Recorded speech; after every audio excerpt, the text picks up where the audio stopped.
ইতালির আনকুনায় আওয়ামী লীগ নেতাকর্মীদের কাঙ্ক্ষিত সম্মেলন উৎসব মুখর পরিবেশে অনুষ্ঠিত হয়েছে। প্রায় ২০ বছর পর এই সম্মেলনকে ঘিরে উচ্ছ্বসিত নেতাকর্মীরা।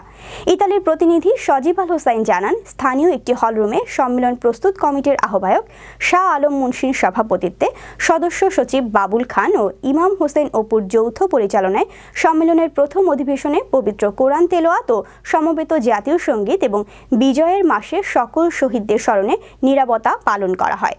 সম্মেলনে প্রধান অতিথি হিসেবে উপস্থিত ছিলেন ইতালি আওয়ামী লীগের সভাপতি মুক্তিযোদ্ধা মাহতাব হোসেন। প্রধান বক্তা হিসেবে উপস্থিত ছিলেন ইতালি আওয়ামী লীগের সাধারণ সম্পাদক মোহাম্মদ আলমগীর হোসেন।